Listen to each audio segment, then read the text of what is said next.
Oui, je suis le suppléant d'Isabelle Piot et j'ai un parcours donc axé donc dans le monde de l'éducation et le monde de l'éducation nationale. Je suis un prof EPS, professeur sportif, éducateur et professeur d'éducation physique et sportive. Mon investissement a été essentiellement donc d'accompagner mes élèves vers une orientation sur du long terme, une orientation professionnelle et sur des choix et des engagements voulus, défendus et travaillés bien évidemment. Alors à l'issue donc de ça, je me suis rendu compte donc en travaillant avec ces élèves qu'il y avait donc des potentiels, les envoyer donc faire des opérations survie au Canada, faire un 7000 mètres donc record du monde donc au Pérou en montagne. Les financements étant faits par des sponsors qui ont été très intéressés donc dans le cadre donc de leur démarche managériale. Et donc de fait, j'ai quitté progressivement l'éducation nationale pour devenir conseil management. Et j'ai créé une société donc de conseil, 7 salariés, une quinzaine donc de consultants externes pour développer donc les stratégies organisationnelles, les stratégies management de ces entreprises de sponsors.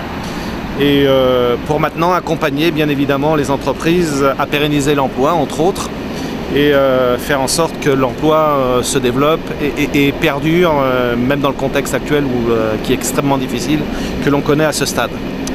Donc voilà, c'est un parcours très atypique, un parcours basé donc d'engagement bien évidemment syndical.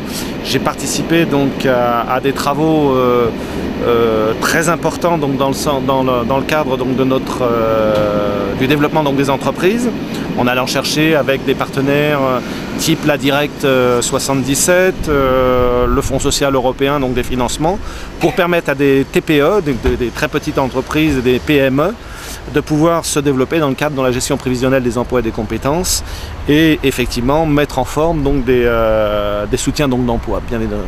Donc très rapidement, il a fallu donc travailler sur la stratégie organisationnelle, il a fallu travailler donc sur les audits, il a fallu accompagner donc les entreprises dans le cadre donc de leur workflow, ce qu'on appelle donc, c'est-à-dire donc des processus métiers qui permettent donc de rassurer l'ensemble donc des salariés bien évidemment, c'est-à-dire que c'est une vraie aide au burn-out et qui permet aussi donc aux dirigeants donc d'entreprise de voir les entreprises perdurer. Avec Isabelle Piot, donc on a souhaité vraiment travailler sur l'engagement, notre engagement, son engagement au sein donc de l'Assemblée nationale et ce qui est important donc c'est notre engagement auprès des entreprises et des petites entreprises.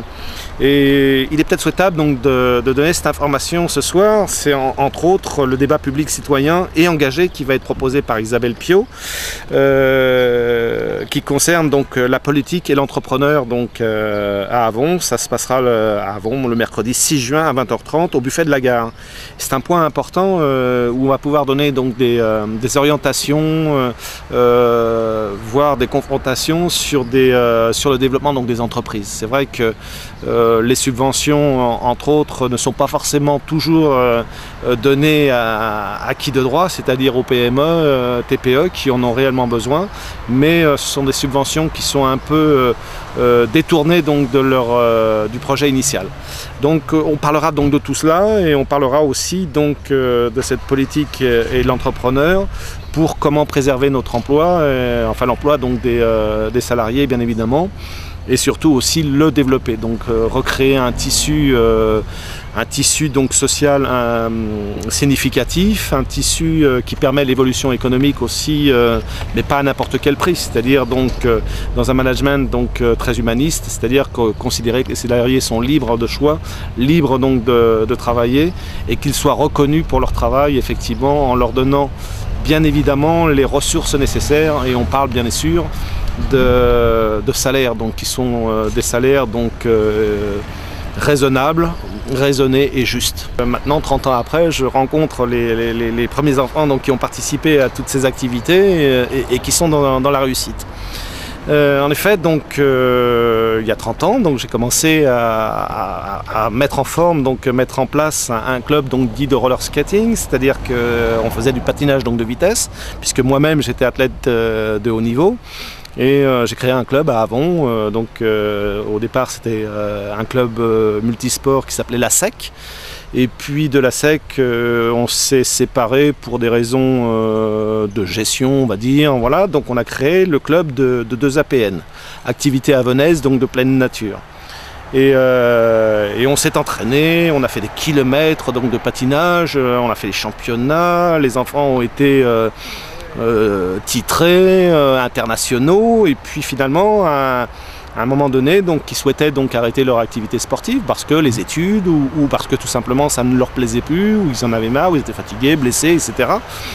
Et donc j'ai toujours voulu créer d'autres choses et à partir de ce moment, on a créé un club d'escalade. 2 APN grimpent et pour ça c'est amusant parce que pour lancer cette activité, avec une structure, Gymnova pour la nommer, donc on avait monté au pied donc, de la gare des tours d'escalade où les gens rentrant de Paris, donc de leur travail, après une journée harassante, venaient s'éclater, voilà c'est le mot qu'il disait, donc mettre des baudriers, costume, cravate, enfin c'était amusant, et grimper sur nos tours mobiles qui étaient donc placés devant la gare ici, c'était très amusant. Et il y a eu une vraie demande, les enfants ont voulu faire de l'escalade, donc on les emmenait effectivement en forêt, mais l'hiver, donc on a recréé une structure aux terrasses, au gymnase des terrasses, avec un copain, donc Jean-François Côte, et on a créé le mur d'escalade. Donc on a fédéré donc une nouvelle activité, toujours basée effectivement sur la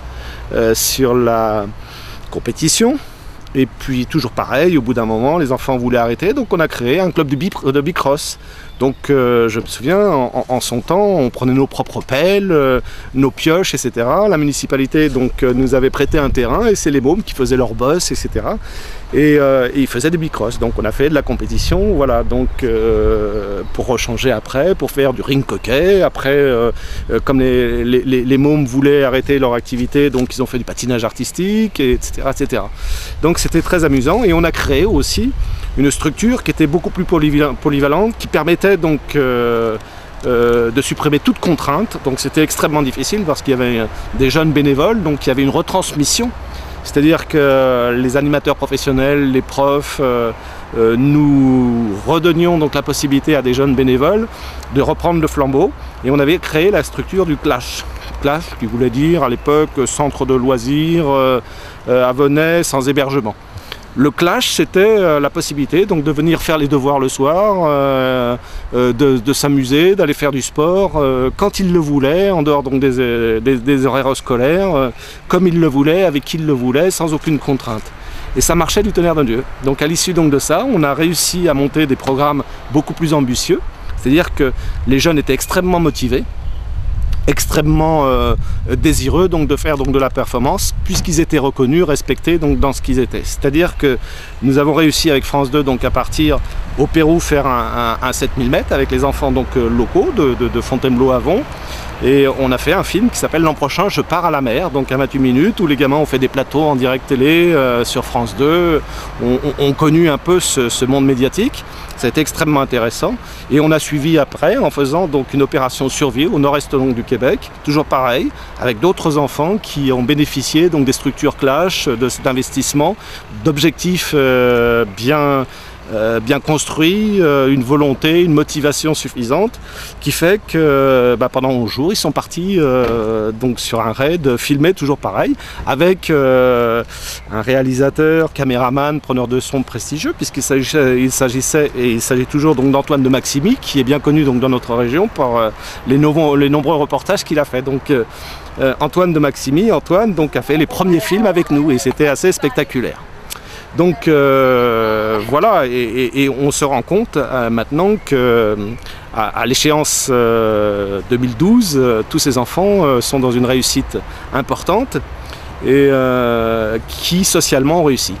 Donc le sport et l'entreprise a quelque chose d'intéressant, de motivant et d'innovant à faire et c'est ce qu'on se propose avec Isabelle Piot, donc de mettre en forme ensemble dans le cadre donc, de l'Assemblée nationale.